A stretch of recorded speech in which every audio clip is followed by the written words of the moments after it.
अस्सलाम वालेकुम dear students. आज हम लोग 10th क्लास की केमिस्ट्री का चैप्टर नंबर 10 जिसका टाइटल है acids, basis and salts. One by one हम इन सब को डिस्कस करेंगे। सबसे पहले मैं आप लोगों को बताऊंगी एसिड्स के बारे में। एसिड जो है वो क्या होते हैं।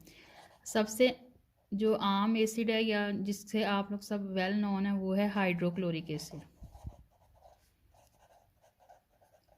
ये एज अ एग्जांपल जो है मैं आप लोगों को बता रही हूँ। हाइड्रोक्लोरिक एसिड जो है ये कहाँ पाया जाता है, ये हमारे स्टमक में पाया जाता है। यानी कि हमारा जो मैदा है, जो डाइजेस्टिव सिस्टम का सबसे अहम पार्ट है, उसमें जो है वो हाइड्रोक्लोरिक एसिड पाया जाता है। इसके अलावा हाइड्रोक्लोरिक एसिड जो है इसका फॉर्मूला है HCl, यानी कि एक एटम हाइड्रोजन का और एक एटम जो है वो क्लोरीन का अगर मिल जाए तो उससे जो सब्सटेंस बनता है उसको हम कहते हैं हाइड्रोक्लोरिक एसिड। अब हाइड्रोक्लोरिक एसिड जो है ये स्टमक में पाया जाता है। अब अगर हाइड्रोक्लोरिक एसिड जो है इसकी स्टमक में ज़्यादती हो जाए तो वो क्या चीज़ कॉज कर देता है, वो स्टमक में एसिडिटी जो है उसको कॉज करता है। एसिडिटी का मतलब है तेज़ाबियत।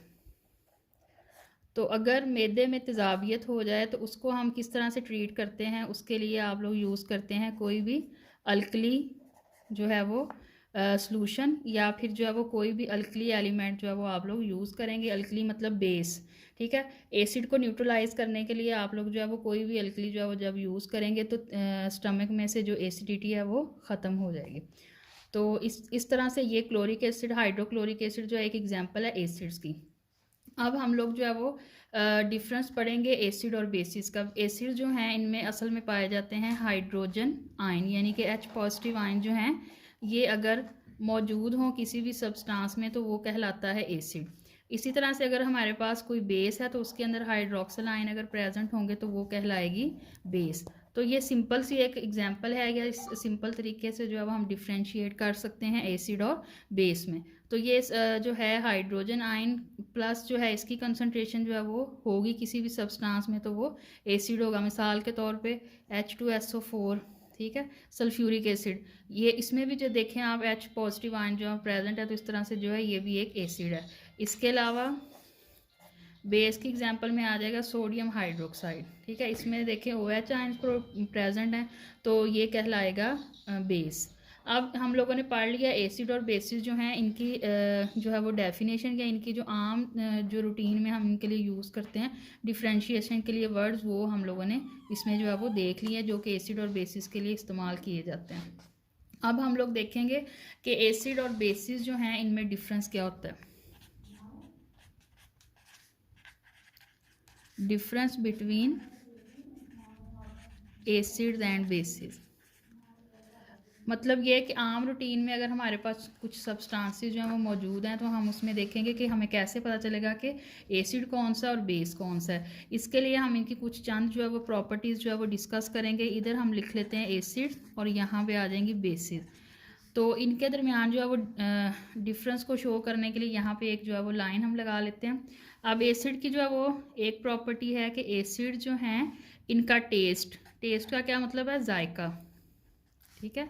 यानी कि जो एसिड्स हैं इनका जायका जो है वो किस तरह का होता है, इनका जायका जो है वो साउर होता है। साउर मतलब कि इनका जायका जो है वो खट्टा होगा, या इसको हम कह सकते हैं तुर्श, ठीक है। तो एसिड्स हैव साउर टेस्ट, जबकि जो बेसिस हैं इनका जो टेस्ट है वो किस तरह का होता है, इनका टेस्ट जो है वो बिटर होता है। बिटर का मतलब होता है कड़वा। तो ये एक प्रॉपर्टी हमारे पास आ गई एसिड और बेसिस की, जिसमें हमने पढ़ा कि जो एसिड्स हैं इनका टेस्ट जो है वो साउर होता है और बेसिस जो है इनका टेस्ट होता है बिटर।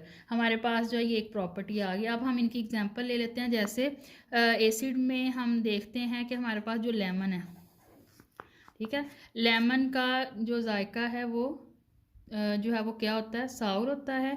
और इसी तरह से जो बेसिस हैं इसमें एग्जांपल हमारे पास आ जाएगी सोप की, साबुन, ठीक है। उसके बाद सेकंड प्रॉपर्टी जो है इसकी, ये ब्लू लिटमस को रेड कर देते हैं। एसिड जो है वो क्या करते हैं, ब्लू लिटमस पेपर जो है उसको रेड कर देंगे, और बेसिस जो है ये रेड लिटमस को ब्लू कर देंगे। उसके अलावा ये एक्वा सोल्यूशन में जो है वो इलेक्ट्रिसिटी को कंडक्ट करते हैं। एसिड जो हैं